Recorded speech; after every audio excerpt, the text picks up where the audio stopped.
Grabar. Bueno, hoy estamos en la tutoría del 20 de octubre.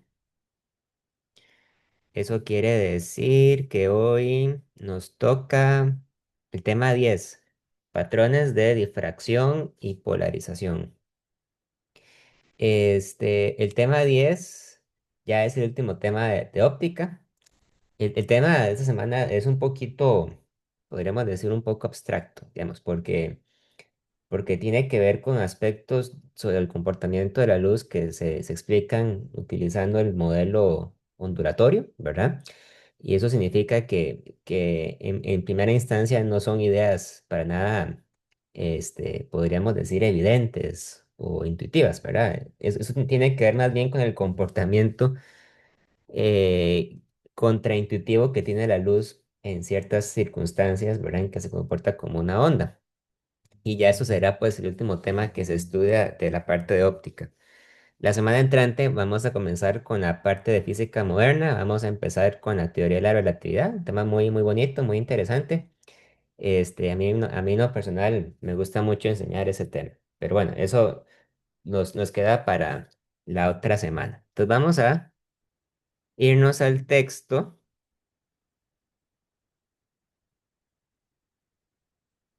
Voy a poner el libro.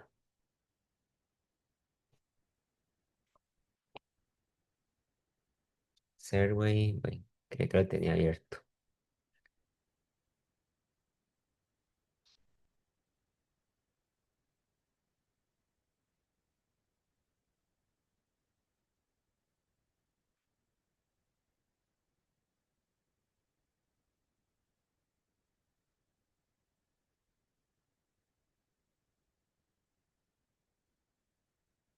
Aquí, muy bien.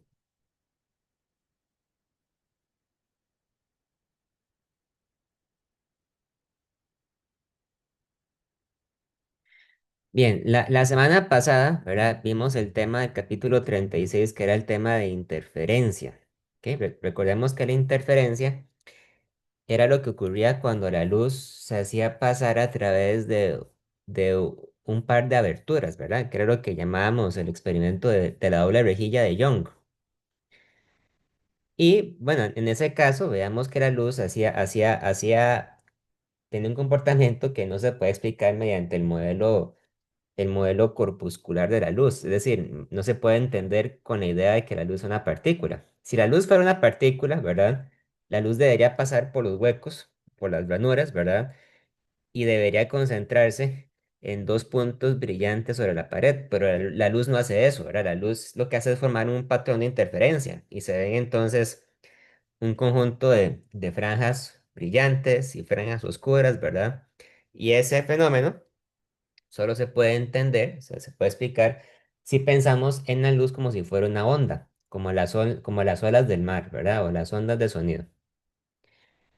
Em, Retomando también una pregunta que apareció en el examen que acabamos de hacer, que algunos no sabían, ¿verdad? Si la luz era una partícula o era una onda. Bueno, recordemos que desde el punto de vista de la física moderna, o sea, desde el punto de vista contemporáneo, hoy en día nosotros decimos que la luz es al mismo tiempo una onda y una partícula, ¿verdad? Se comporta como una onda en ciertas circunstancias y como una partícula en otras circunstancias. En eso consiste el principio de dualidad o el principio de superposición, que es una de las ideas clave de la teoría cuántica, que luego vamos a hablar sobre eso en 2 semanas cuando lleguemos a ese tema del curso. Ok, entonces, en este caso, en este capítulo, lo que vamos a comenzar es con un concepto que es el concepto de patrón de difracción. Es una idea bastante parecida a la interferencia, pero no es lo mismo. Hay ciertas circunstancias, digamos, que diferencian un patrón de interferencia de un patrón de difracción. En este capítulo hacen una breve descripción histórica de cómo fue que se llegó a entender o se llegó a la idea de la difracción, ¿verdad? Por ahí se habla de un experimento que hicieron en Francia en el siglo XIX. El experimento consistía en tomar una moneda, ¿verdad? Y hacerle hacerle incidir una luz muy intensa, ¿verdad? Para que el experimento funcione, la moneda tiene que estar en un lugar oscuro, ¿verdad? No puede haber contaminación de otras fuentes de luz, ¿verdad? Y tiene que ser golpeada por una luz monocromática. Idealmente, hoy en día iríamos con un láser, ¿verdad? Pero bueno, el láser no existía en aquel entonces. Y se dieron cuenta que la moneda efectivamente proyecta una sombra circular negra, ¿verdad? Pero lo curioso es que en el centro de la sombra aparecía un punto de luz, ¿verdad? Y si ustedes ven la sombra de alguna forma pareciera que está rodeada por un montón de anillos, ¿verdad? O sea que hay zonas con alta concentración de luz, podríamos decir, y anillos oscuros, ¿verdad? Intercalados entre sí.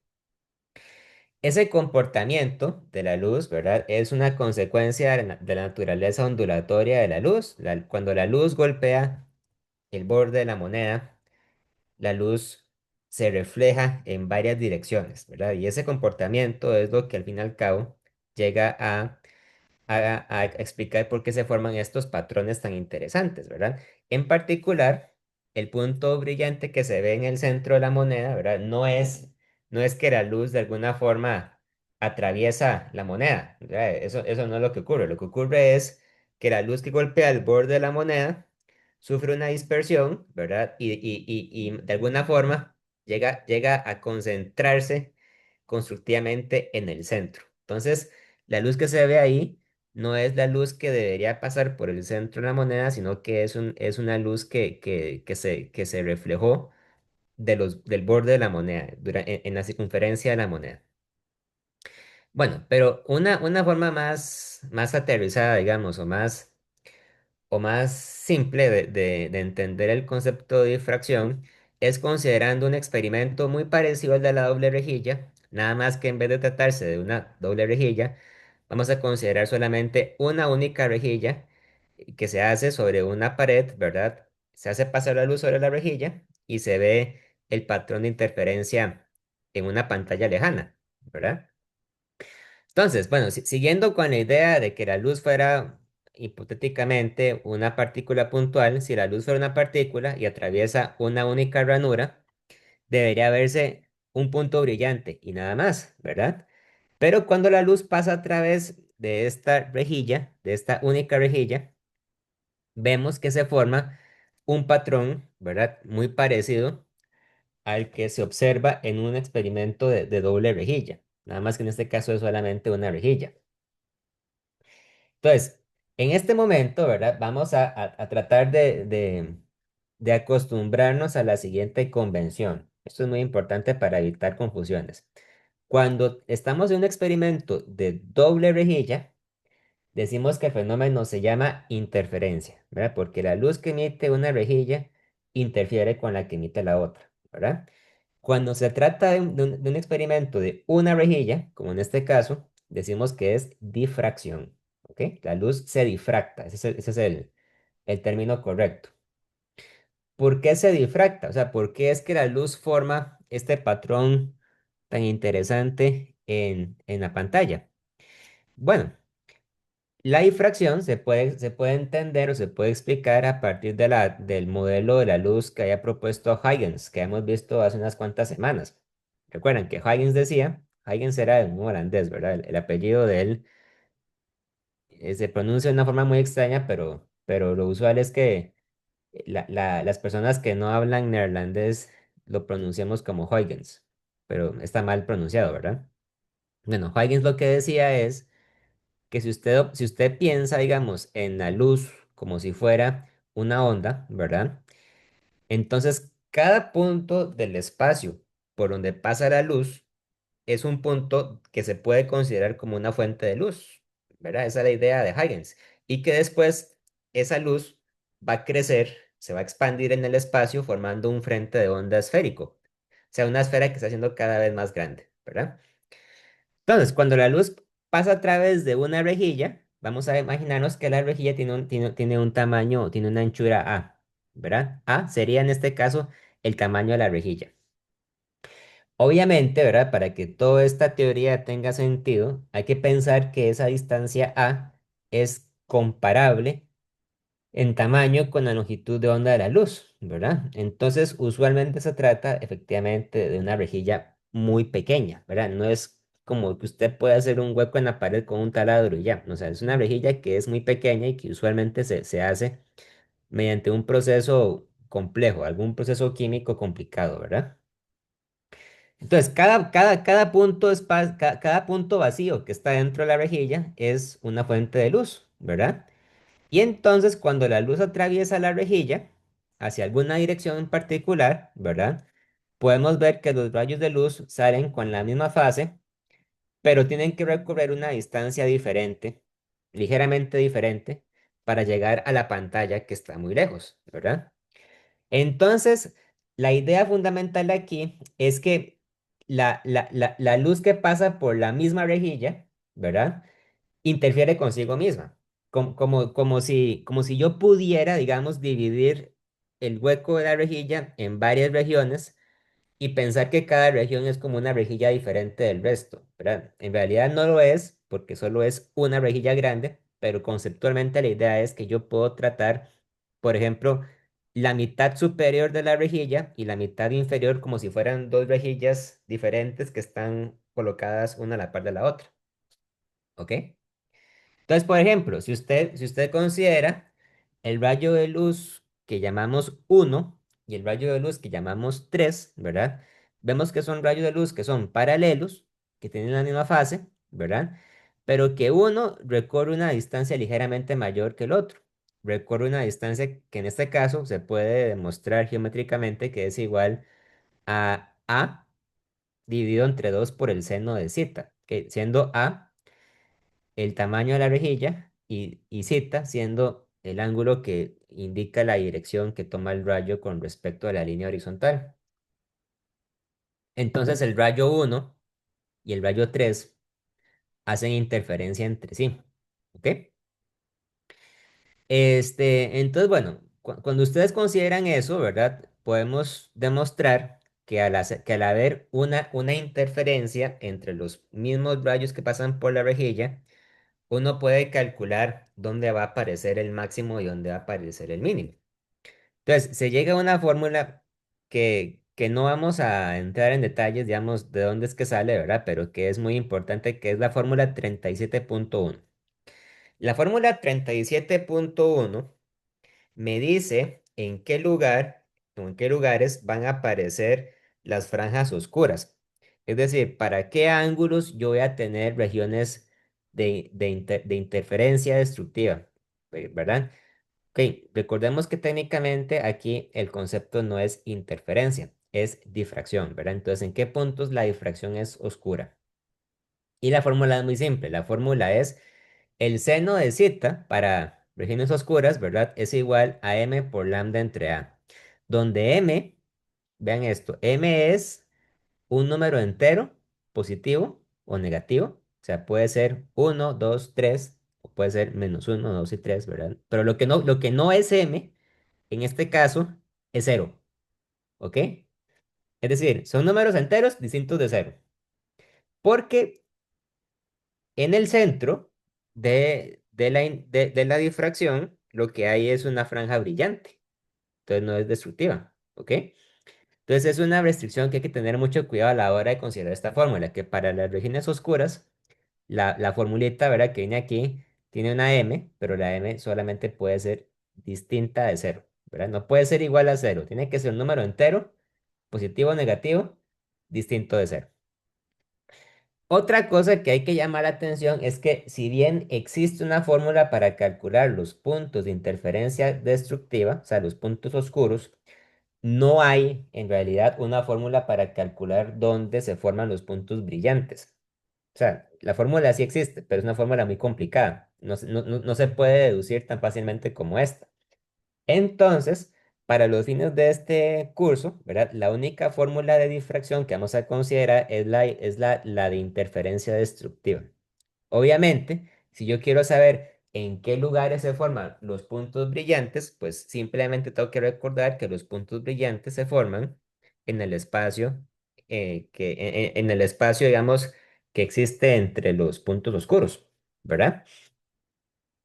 Entonces, Viendo esta fórmula, ¿verdad? Se puede aplicar para resolver problemas que son muy parecidos en principio con los de interferencia, ¿verdad? Nada más que en este caso es para problemas donde solamente hay una única rendija que decimos que se llama el fenómeno de difracción. ¿Ok? Busquemos un ejemplo para ilustrar esto. Vamos a buscar un problema del libro. Eh,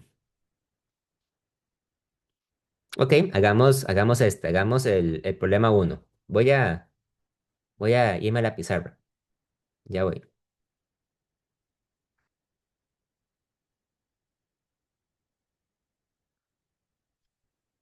Voy a subir el enunciado.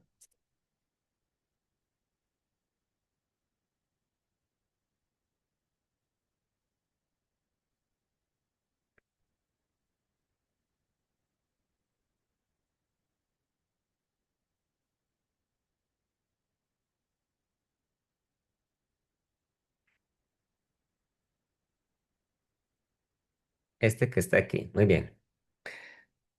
La pregunta dice, una luz láser de helio neón que tiene una longitud de onda de 632,8 nanómetros se envía a través de una sola rendija de 0,3 milímetros de ancho. ¿Cuál es el ancho del máximo central sobre una pantalla que está a 1 metro de la rendija? ¿Cuál es el ancho del máximo central sobre una pantalla que está a 1 metro de la rendija? Ok, entonces vean. Aquí, ¿verdad? Yo tengo que considerar, vamos, hagamos un dibujo para ilustrar esto. Tengo que considerar que hay una pared, ¿verdad? Se hace un hueco sobre esa pared y esa pared se coloca a cierta distancia de una pantalla, ¿verdad?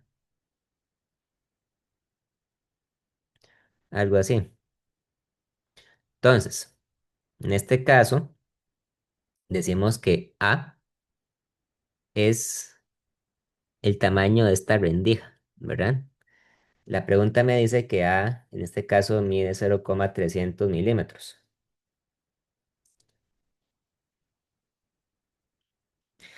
Y usualmente en este tipo de problemas, cuando estamos considerando una pantalla que se encuentra a cierta distancia, ¿verdad? De una rendija, decimos que esta distancia se llama L.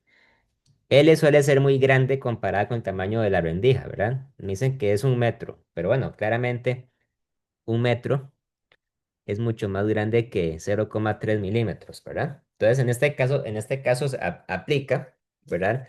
La, la fórmula de, la fórmula o aplica la suposición de que la pantalla está muy lejana. Entonces, ¿verdad? Cuando nosotros consideramos la interferencia producida por esa ranura, vamos a imaginarnos que tenemos una línea guía. ¿Sí? Digamos que yo llego y dibujo una línea horizontal como una guía, ¿verdad? Entonces, lo que predice la teoría de difracción es que se va a formar aquí en el centro, ¿verdad?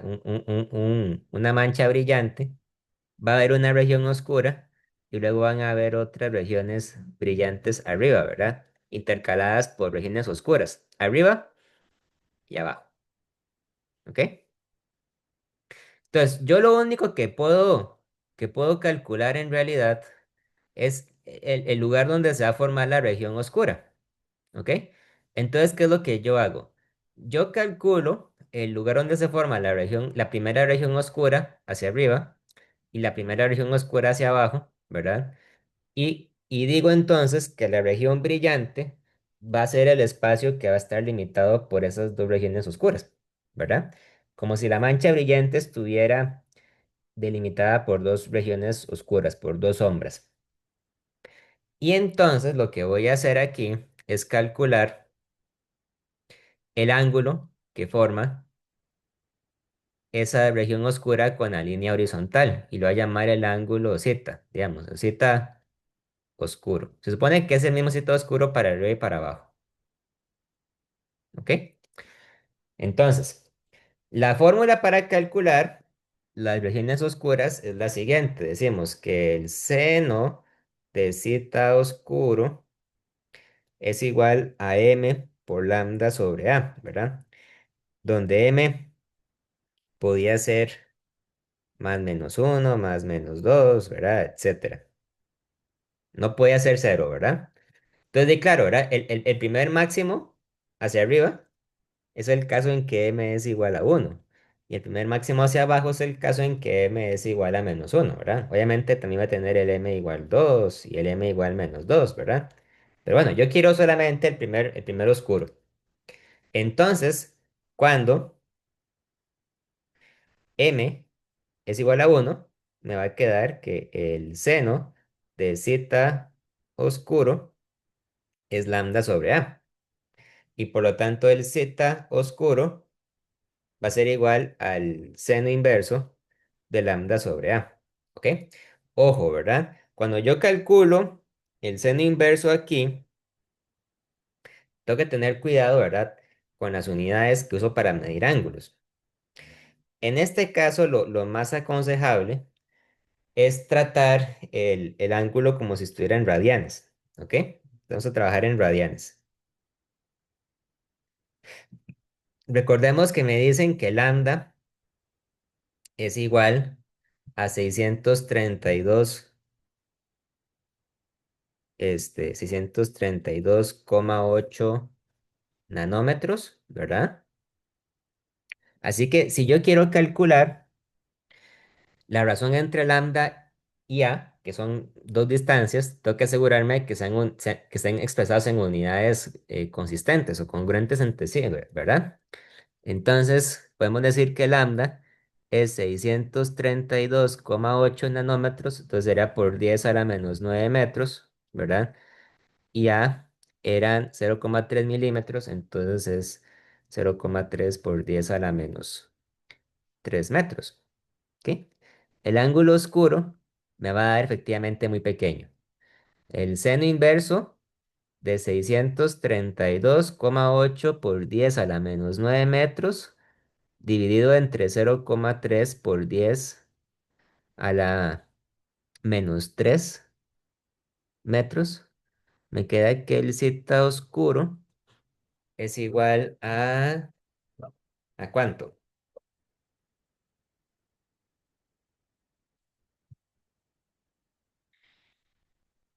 Eh, me aseguro primero de poner la calculadora en radianes, ¿verdad?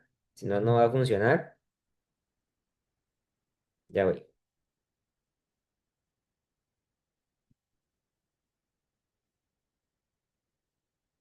Y calculo el seno inverso de 632,8 por 10 a la menos 9 entre 0,3 por 10 a la menos 3.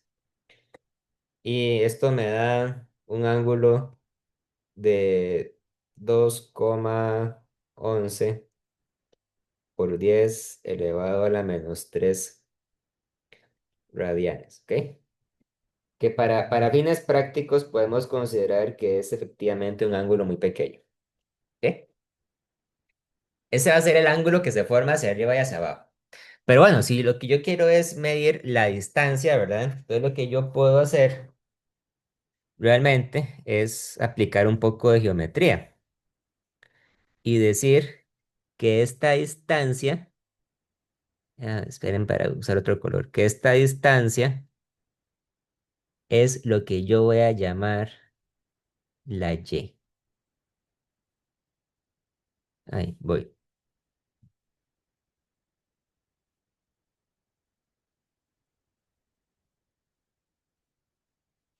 Que no quisiera que se tuerza.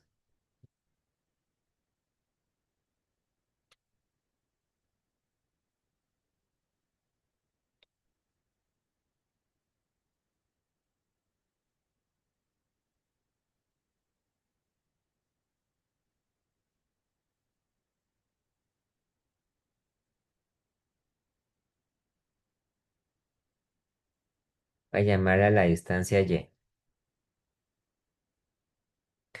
Y yo puedo calcular Y aplicando trigonometría, ¿verdad? Yo puedo tomar que Y entre L es igual a la tangente de Z, porque Y sería en este caso el cateto opuesto al ángulo Z, y L sería el cateto adyacente. Y recordemos que por definición la tangente es cateto opuesto entre cateto adyacente. ¿Ok? Entonces eso quiere decir que Y es igual a L por la tangente de zeta. Pongámosle aquí zeta oscura. ¿Ok? Entonces Y sería igual a multiplicar 1 metro por la tangente de 2,11 por 10 a la menos 3 radianes. Ojo que para que el cálculo esté correcto, ¿verdad? Yo tengo que poner la calculadora en radianes. Entonces me quedaría 1 por la tangente de 2,11 por 10 a la menos 3 radianes. Y me queda que esto es aproximadamente 2,11 por 10 a la menos 3 metros. Lo cual no me debería sorprender, ¿verdad? Vean que el ángulo me queda muy parecido a la Y. Eso pasa porque la L es igual a 1 metro y además recordemos porque en la aproximación del ángulo pequeño yo sé que la tangente de zeta es aproximadamente igual al seno de zeta y es aproximadamente igual al ángulo zeta, ¿verdad? Ok, esa aproximación funciona solo para ángulos pequeños, ¿verdad? Para ángulos grandes no funciona, no tiene por qué funcionar. Y además solo funciona si yo estoy trabajando en radianes, ¿verdad? Si estoy trabajando en grados, no va a funcionar. O sea, como que diga que 1 grado es igual al seno de 1 grado, ahí no aplica. ¿Ok? Pero bueno, eso es calcular un Y, ¿verdad? Pero la región delimitada por el máximo central serían dos Ys, porque es hacia arriba y hacia abajo, ¿verdad? Entonces yo tengo que esa región, la región del máximo central, mide 2Y, o sea, porque es para arriba y para abajo, ¿verdad? Entonces mide 2 veces 2,11 por 10 a la menos 3 metros, lo que es aproximadamente, ¿verdad? 4,22 por 10 a la menos 3 metros, o bien 4,22 milímetros. Eso es lo que va a medir la región del máximo central. Parece pequeño, ¿verdad? Pero 4 milímetros es más grande que la abertura de la ranura, porque la abertura de la ranura era 0,3 milímetros. O sea, esto es unas 13 veces más grande que el tamaño de la ranura, ¿verdad? Entonces se hace una mancha brillante en el centro, pero hay que recordar que por el fenómeno de difracción se forman también otras manchas brillantes secundarias hacia arriba y hacia abajo. ¿Ok? ¿Hay alguna duda con este procedimiento que acabo de hacer? ¿Algo que no haya quedado claro?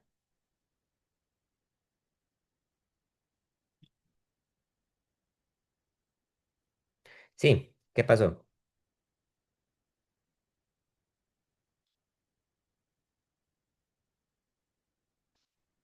Hay una duda.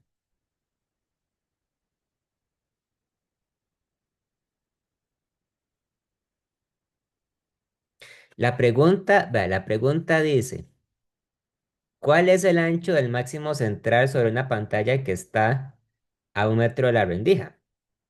¿Verdad? ¿Qué hay dentro de esa área? ¿Qué es lo que acabamos de encontrar? Vea, vamos a irnos de vuelta al libro.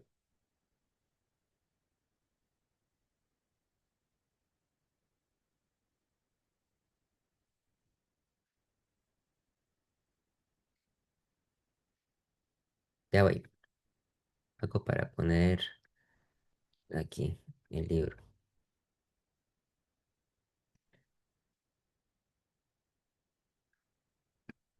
Vea, lo que me están describiendo es un problema donde yo tengo algo como esto, como lo que es en la figura 37,4.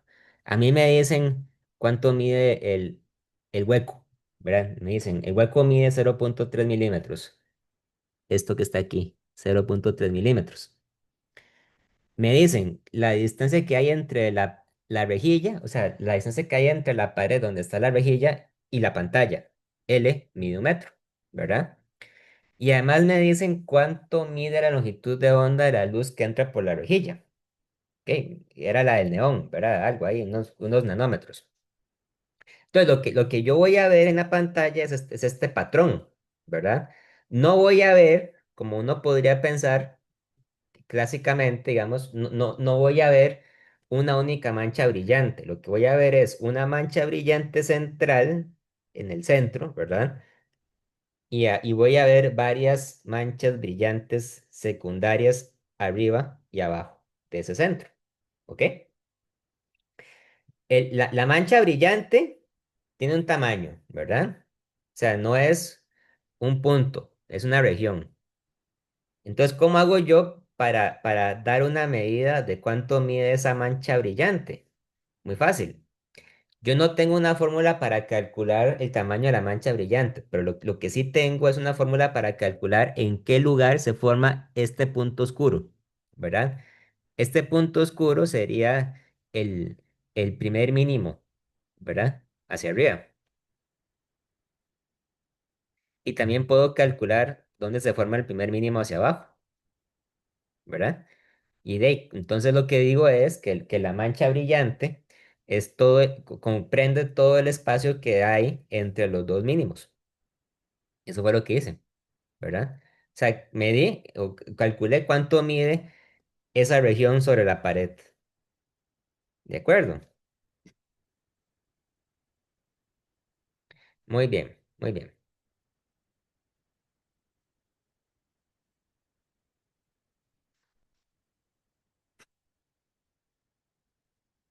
Ok, bueno, ¿verdad? Siguiendo con la explicación, yo les había comentado, ¿verdad? Que hay una región que es la central, que es muy brillante, ¿verdad? Y que luego existen varios máximos arriba y abajo, ¿verdad? Que eran, que eran máximos de brillantez, pero que no eran tan brillantes como el máximo en el centro, ¿verdad? Por ese motivo decimos que son máximos secundarios. Entonces, la fórmula que yo acabo de darles, ¿verdad? La fórmula de la difracción me dice dónde se encuentran los puntos oscuros, ¿verdad? Pero no me dice realmente cuál va a ser la intensidad relativa de cada una de esas manchas, ¿verdad? O sea, yo comprendo intuitivamente que la mancha del centro es la más brillante, ¿verdad? Pero no sé por cuánto, ni puedo decir cuántas veces más brillante es la mancha del centro comparada, por ejemplo, con la primera mancha que se forma arriba, ¿verdad? Entonces, en la sección que viene aquí abajo, ¿verdad? Hay una fórmula para calcular la intensidad de patrones de difracción de una sola rejilla. La fórmula es la fórmula 37.2. Esta fórmula no la vamos a demostrar porque es una fórmula muy complicada, ¿verdad? Que podríamos simplemente decir que sale o se puede deducir a partir de la teoría electromagnética de Maxwell, ¿verdad? Pero es una fórmula complicada. Es complicada, ¿verdad? Porque decimos que la intensidad depende de cita, pero cita aparece en dos lugares, arriba y abajo, ¿verdad? Y la cita que aparece arriba está metida dentro de un seno y la que está abajo no está metida dentro de un seno. Y esto está elevado al cuadrado, ¿verdad? O sea, es una fórmula muy complicada. Conceptualmente, lo que hay que entender de esta fórmula, ¿verdad? Es que si usted hace una gráfica de la intensidad en función del ángulo zeta o en función, diríamos, del seno de zeta, entonces lo que se observa es que hay un máximo central que es mucho más intenso, digamos, esta intensidad que está aquí es mucho mayor que la intensidad que tiene esta punta de acá, ¿verdad? Y a su vez es mayor que la que está acá. O sea, que los puntos máximos se van haciendo cada vez más y más débiles conforme se van alejando del centro, ¿verdad? Y que efectivamente el máximo central es la región donde se acumula la mayor cantidad de intensidad de la luz.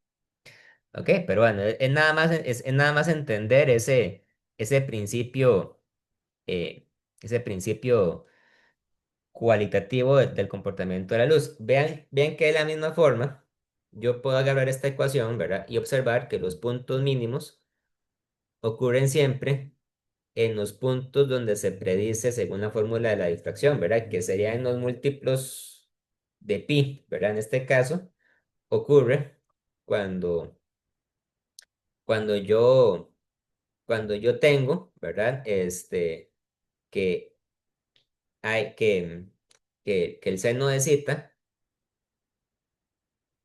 es un múltiplo entero de lambda entre A. Por eso es que aparecen múltiplos de pi, ¿verdad?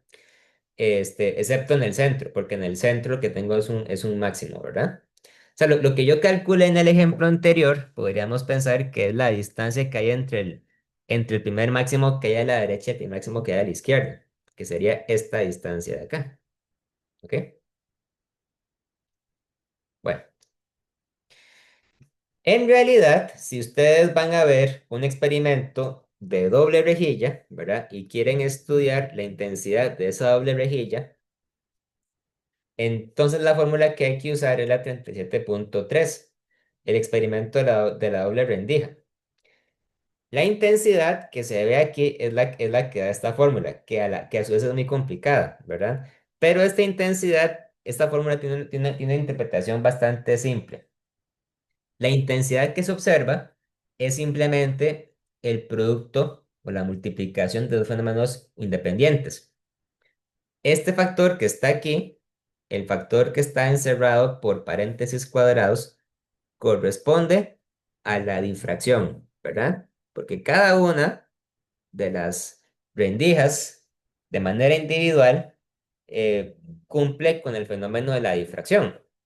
Mientras que este coseno al cuadrado que está aquí, esto corresponde con la parte de la interferencia, ¿ok?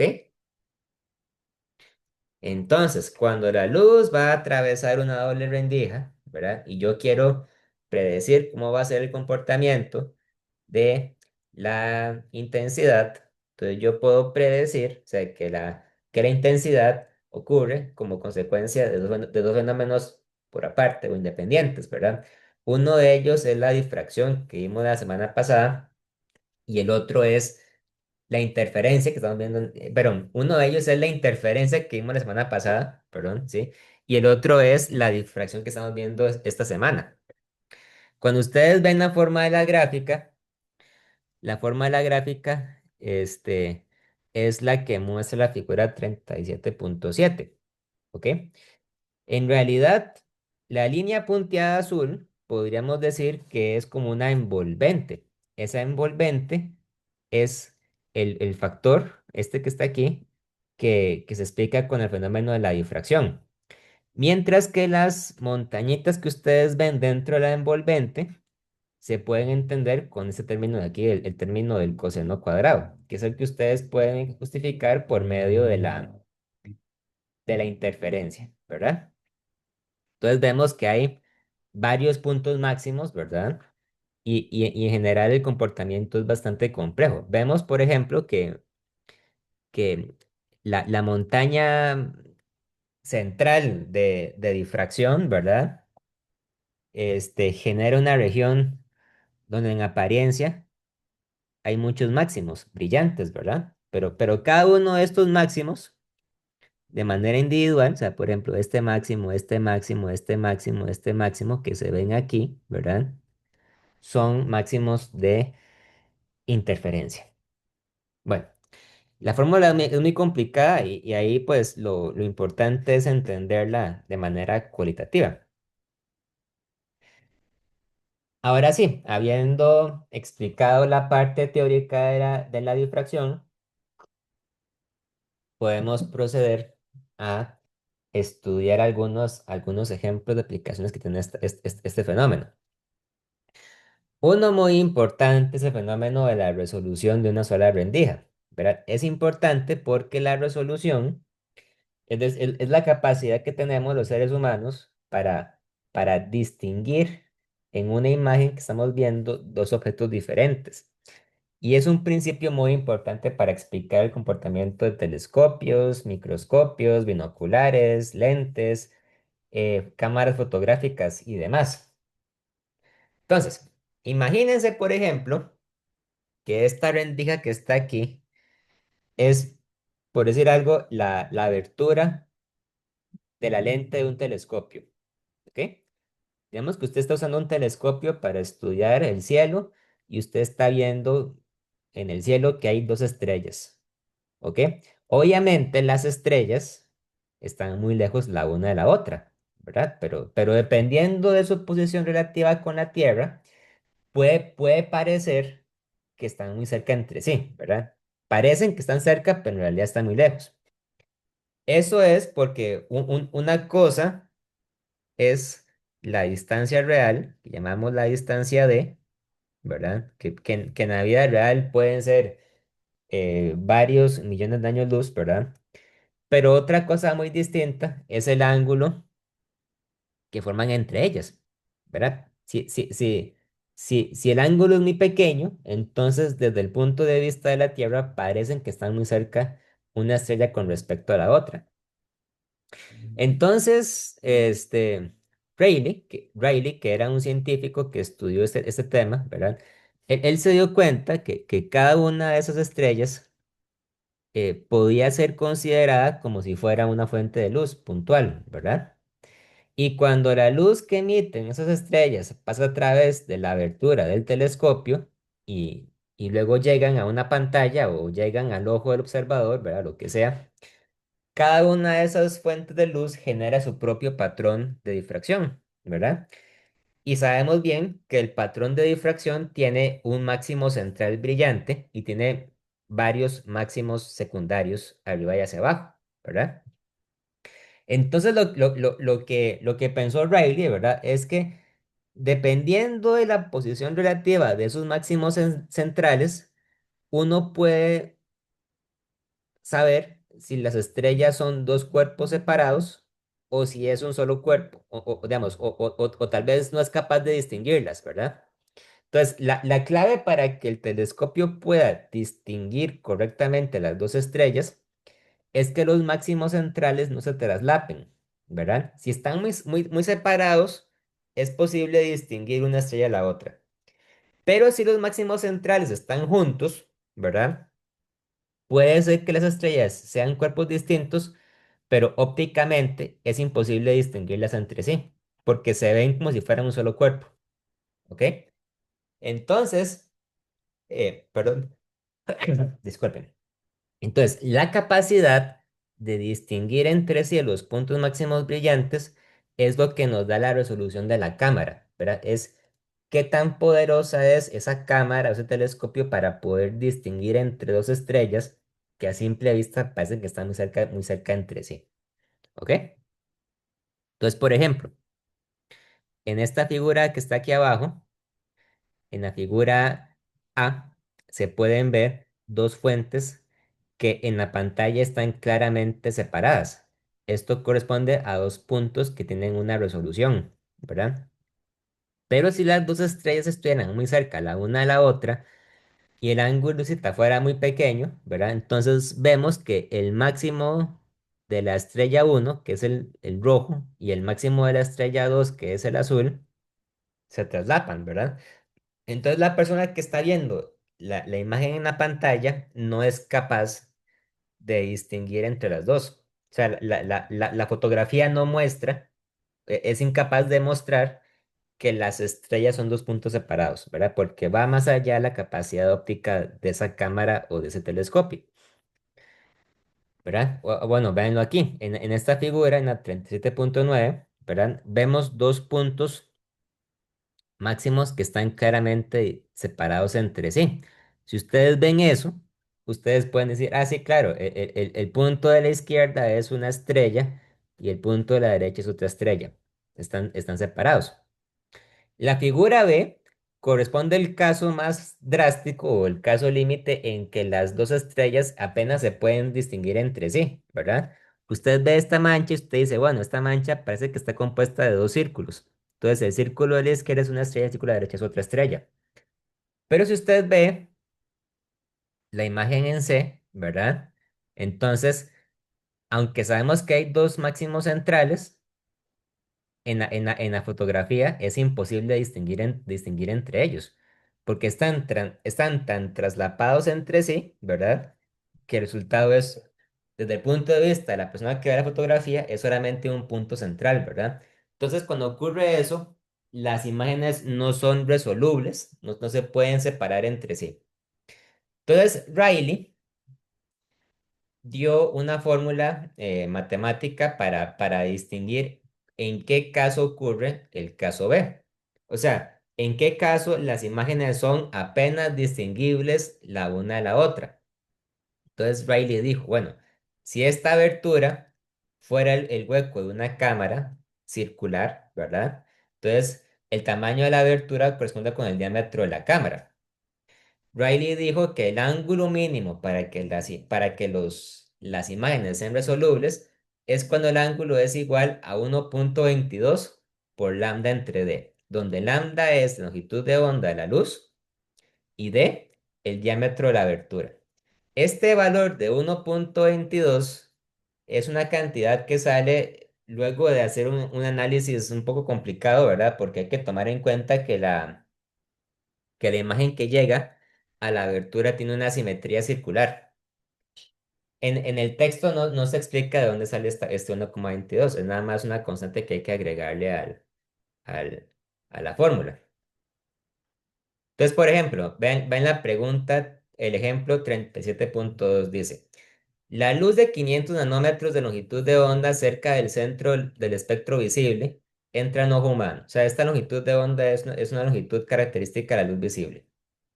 Aunque el diámetro de la pupila varía de persona en persona, estime un diámetro diurno de 2 milímetros, ¿verdad? Cuando el ojo está acostumbrado a la luz del sol. Pregunta A.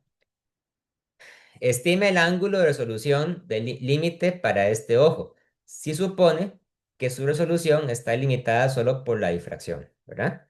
Entonces, bueno, utilizando la fórmula de Rayleigh, decimos que el ángulo mínimo es 1,22 por lambda entre d, ¿verdad? Entonces sería 1,22 por 500 nanómetros, ¿verdad? Dice la menos 7 metros, entre 2 milímetros. Y me queda que ese ángulo mínimo es 3 por 10 a la menos 4 radianes. ¿Ok? Entonces, obviamente, lo que eso quiere decir, ¿verdad? Es que usted puede calcular el ángulo mínimo de resolución.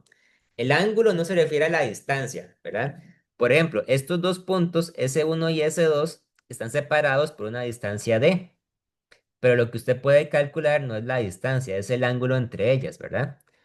Por eso una pregunta B dice, determine la distancia de separación mínima entre las dos fuentes puntuales que el ojo puede distinguir si las fuentes puntuales están a una distancia de 25 centímetros del observador. O sea que yo tengo dos fuentes de luz que están a una distancia de 25 centímetros del ojo, ¿verdad?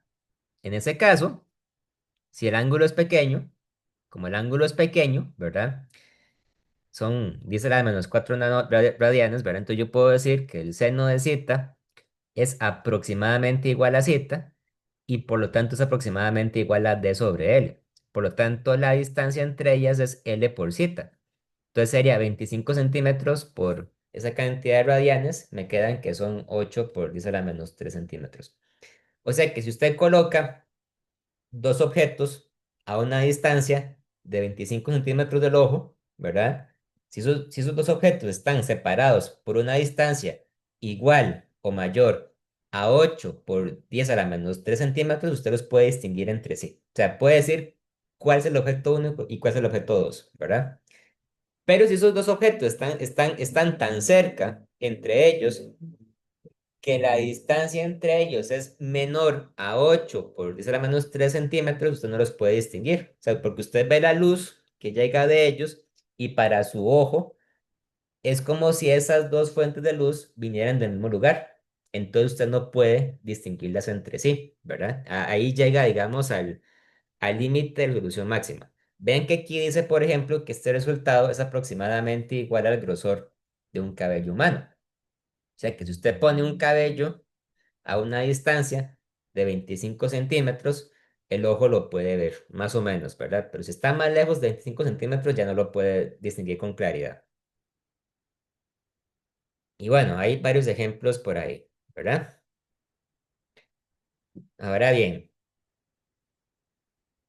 la sección este, 37,4 habla acerca de la rejilla de difracción, que es un tema que también nos recuerda mucho lo que vimos la semana pasada. Una rejilla de difracción es como una doble rejilla, ¿verdad? Pero en lugar de tener solamente dos rendijas, tiene infinitas rendijas. ¿Ok? Es un patrón periódico, ¿verdad?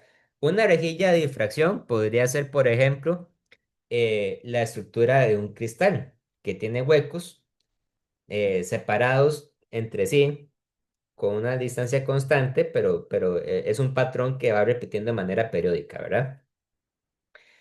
Entonces, bueno, cuando tengo una rejilla con muchas rendijas, ¿verdad?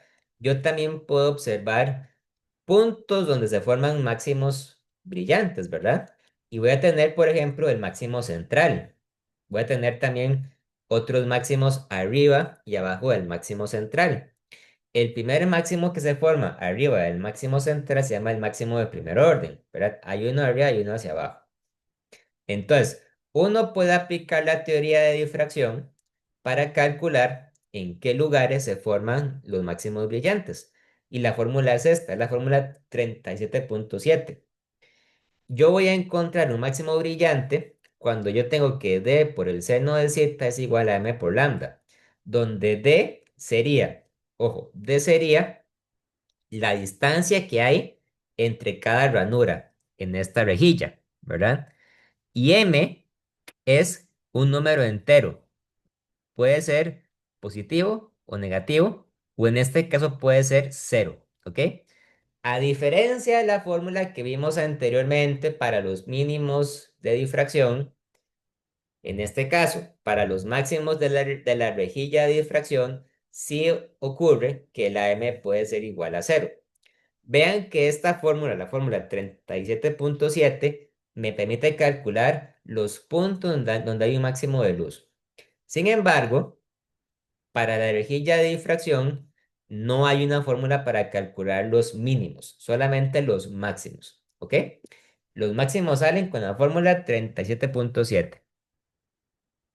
Hagamos un ejemplo de rejilla de difracción. Voy a buscar en los programas del capítulo. Este. Mm, Déjeme ver nada más.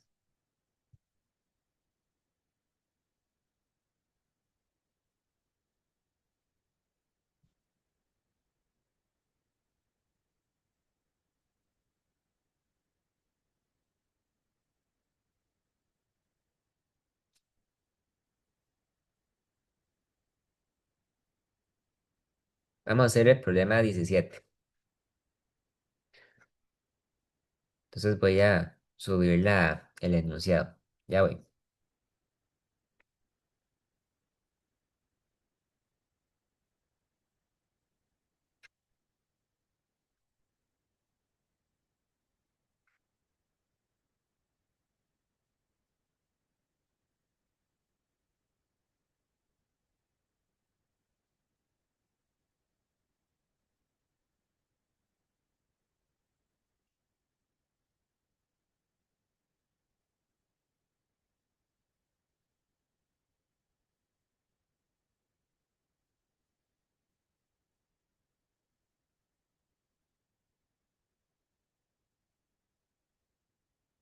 Aquí está. Muy bien. El enunciado dice así. Considere un arreglo de alambres paralelos con espaciamiento uniforme de 1,30 centímetros entre ellos.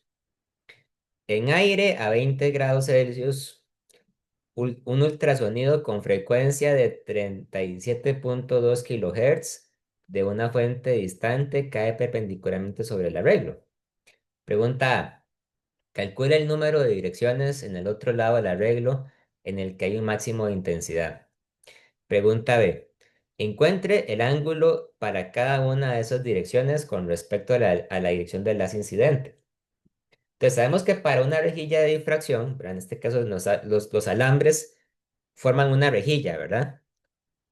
Yo sé que hay un punto brillante cuando tengo la condición de que D por el seno de zeta es igual a M por lambda, ¿verdad? ¿Ok? D sería en este caso la distancia que hay entre cada una de las rendijas, que me dicen que es 1,30 centímetros, ¿verdad? Entonces D es 1,30 centímetros.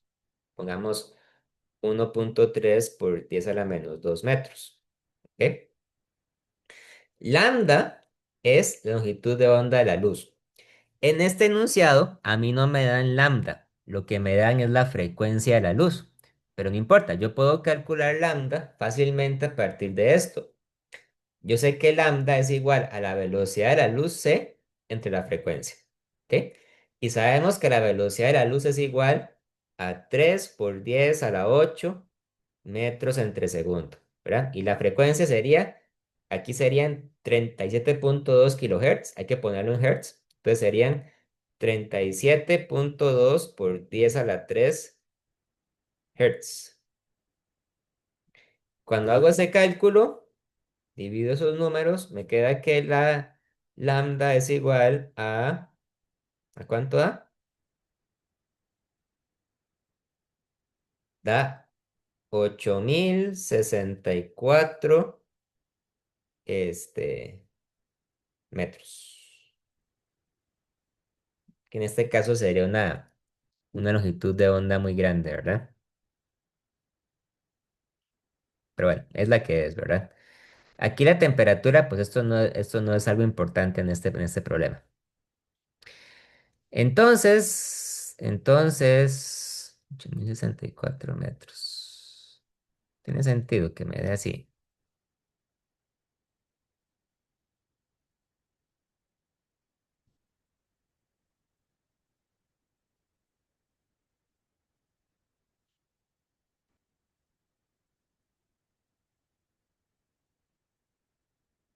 Lambda por F S. Ujú.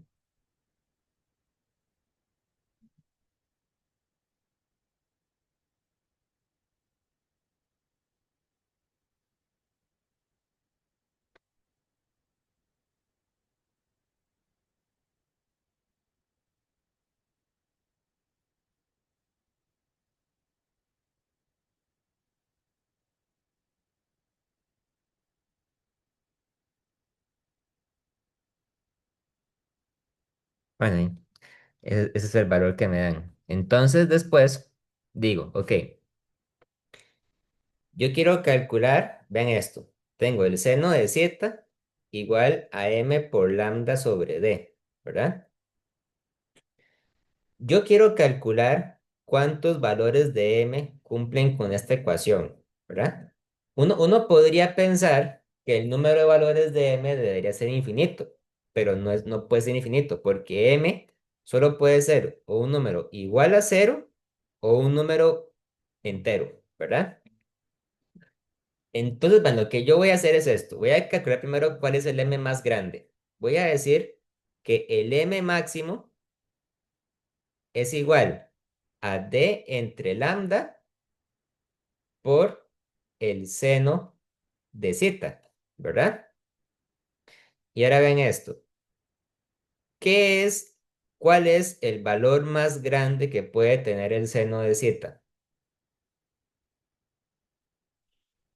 Es una pregunta más que nada de matemática, ¿verdad? Ustedes ven la gráfica de la función seno y ¿qué es lo más grande que puede llegar a ser el seno? El seno tiene un valor máximo positivo y un mínimo negativo, ¿verdad? ¿Cuál era el valor máximo que puede alcanzar el seno?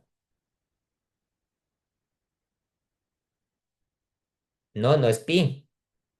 Pi tiene que ver con la frecuencia, ¿verdad? Pero si usted ve una gráfica del seno,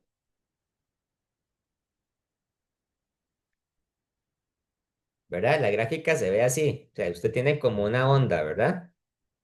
Algo así. Entonces, ¿qué es lo más alto que llega a ser el seno? Y lo más bajo que llega a ser el seno también. No es pi, ¿verdad? Es uno y menos uno. Entonces, lo que eso quiere decir, ¿verdad? Es que lo más grande que puede llegar a ser m max es d entre lambda, ¿ok? Por uno, ¿verdad? D entre lambda. Y d entre lambda sería entonces 1,3 por 10 a la menos 2 metros entre lambda, ¿verdad? Y lambda era 8064 metros. Me cancelo metros, ¿verdad? Y me queda que esto es igual a,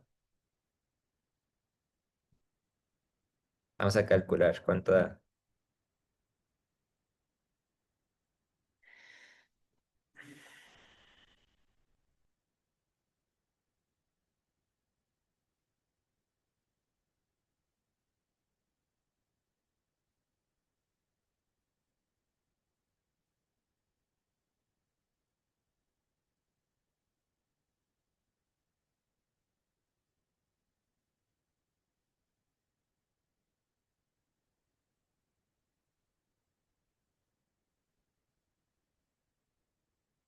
Me queda que es igual a 1,61 por 10 a la menos 6, ¿verdad? Ok, ese número, hay que decirlo, ¿verdad? Este número es menor que uno, es menor que uno, ¿verdad? Entonces, lo que eso quiere decir, ¿verdad? Es que el único valor posible para m, porque solo hay un valor que puede tomar m, ¿cuál es? El único valor para m sería cero, ¿verdad? Porque vean que m no puede alcanzar uno ni menos uno. Lo más grande que puede ser m es cero. Y por lo tanto, como el único valor posible para m es cero, significa, ¿verdad? Que la respuesta es, ¿cuántos máximos va a tener este arreglo? Solo hay uno, ¿verdad? El único máximo, vamos a decir, es el máximo central. Y ya, solo hay uno. No hay máximos secundarios. Y en la pregunta B dice, encuentre el ángulo para cada una de estas direcciones. Bueno, es muy sencillo, ¿verdad? Si m es cero,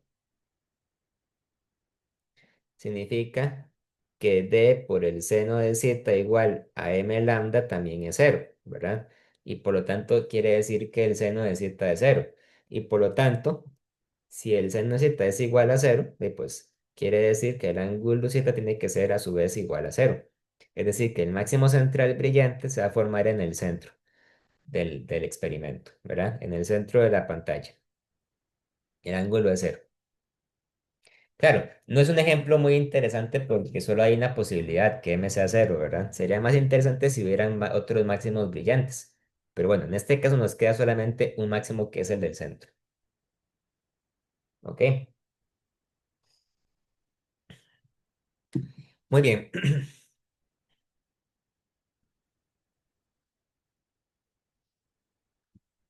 De vuelta al libro, entonces,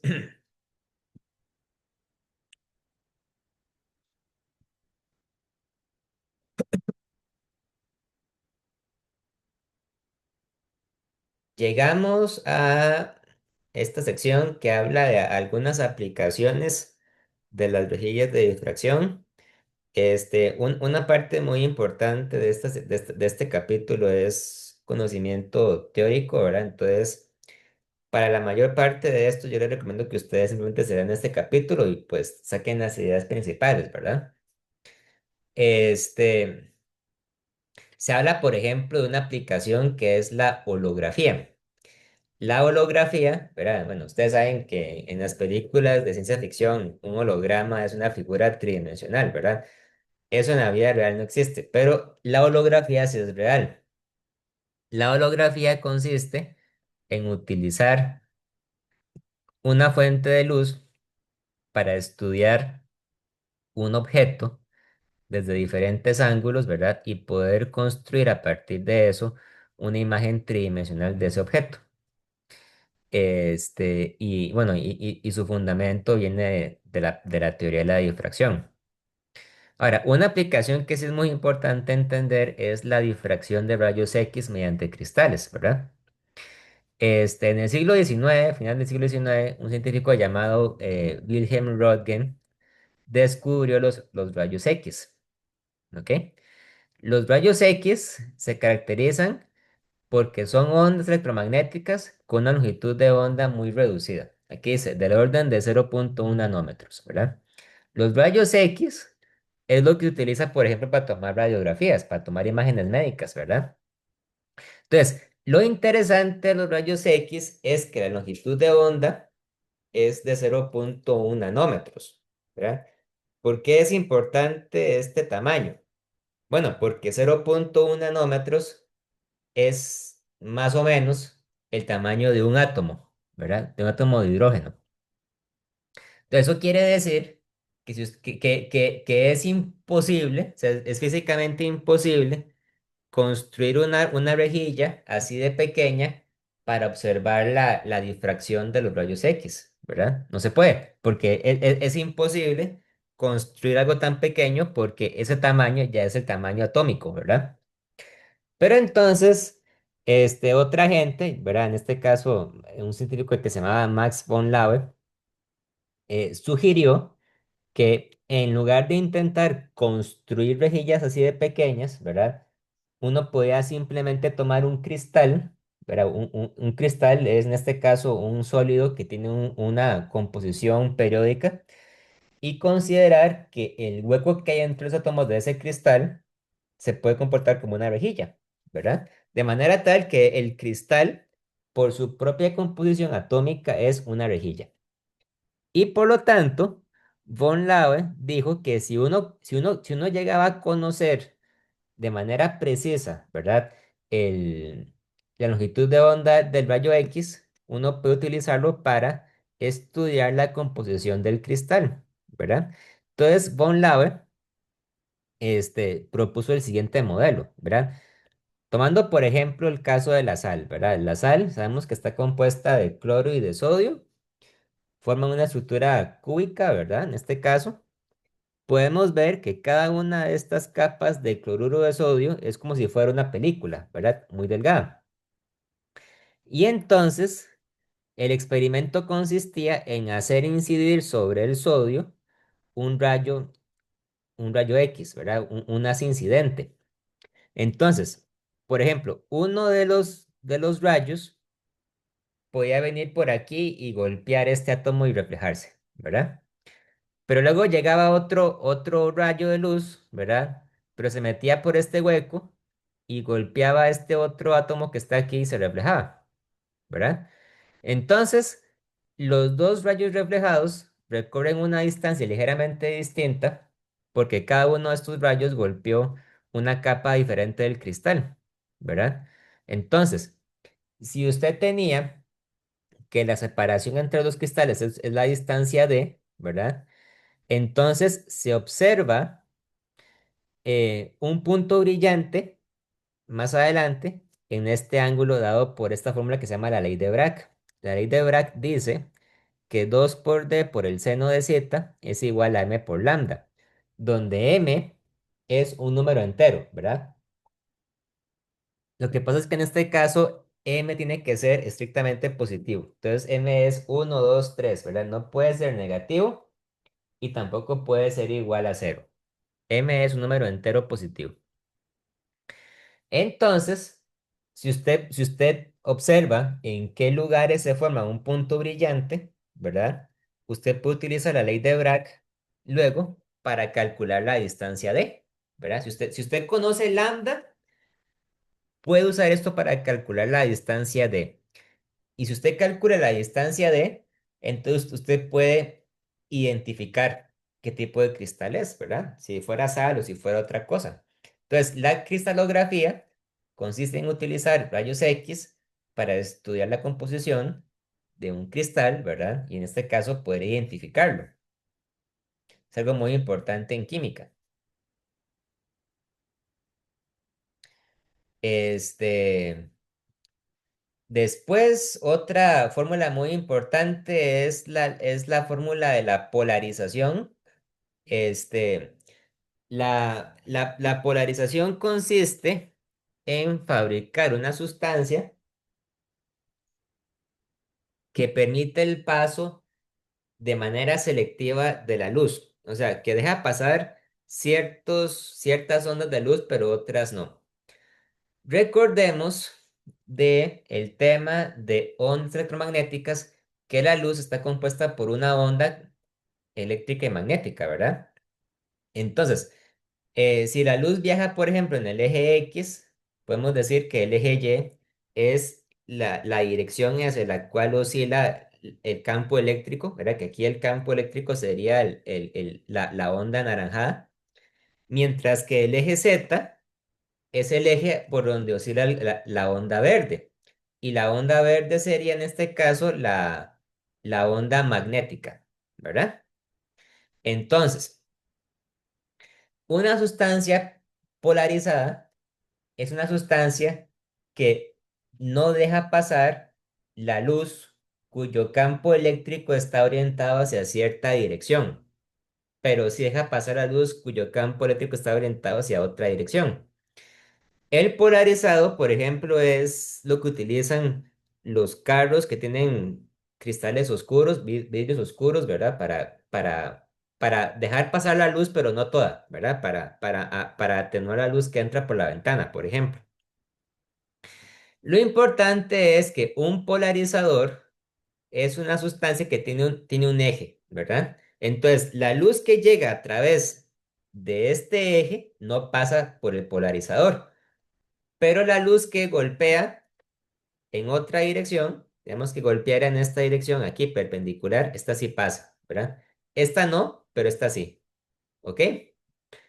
Entonces, resulta ser que si usted pone no uno, sino dos polarizadores juntos, ¿verdad? Uno después del otro, pero son polarizadores que tienen una dirección distinta.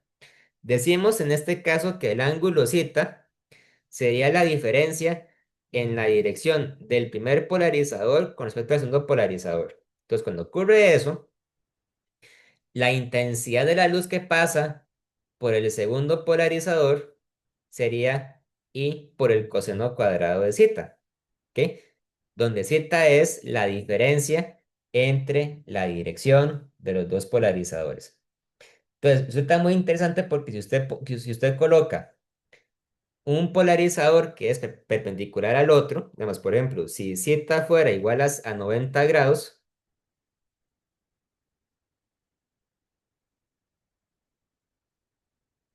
entonces me queda que I sería la intensidad máxima, o sea, la amplitud, por el coseno al cuadrado de 90, y esto me daría cero. Entonces, dos polarizadores perpendiculares entre sí bloquean completamente la luz. Pero dos polarizadores que forman un ángulo diferente de cero bloquean solamente una parte de la luz. Digamos, bloquean una gran cantidad de luz, pero no la bloquean toda. ¿Ok? Esta formulita de aquí se llama la ley de Malus, ¿verdad? Y es importante leerla y entender de dónde sale. Y bueno, ya con eso, pues hacemos un resumen, ¿verdad? Bueno, aquí también sería importante que se lean esta parte de polarización por reflexión. Esto nada más es como un tema muy conceptual, ¿verdad? Entender, por ejemplo, qué es lo que dice la ley de Brewster, ¿verdad? Eso no vamos a profundizar mucho en esta tutoría, pero sí sería bueno que se lean esto. Polarización por refracción doble, ¿verdad? Polarización por dispersión. Si ustedes ven estos capítulos no tienen muchas fórmulas porque nada más teoría cualitativa, o sea, teoría conceptual, ¿verdad? Lo más importante es el patrón de difracción, ¿verdad? También llamada la ley de Fraunhofer, que es la fórmula 37.1, ¿verdad? El criterio de Rayleigh, que era la fórmula donde aparecía el 1.22. También está la rejilla de difracción, la fórmula 37.7, ¿verdad? Y bueno, la fórmula de ley de Brewster también la recomiendo que se la lean, ¿verdad? La ley de Malus y también la ley de Bragg. La ley de Bragg, que era la ley de la cristalografía. ¿De acuerdo? ¿Dudas, preguntas?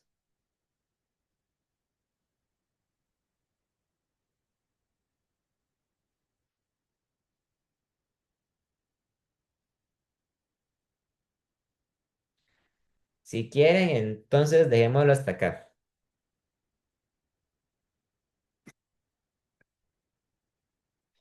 ¿Ok? Bueno, entonces voy a parar la grabación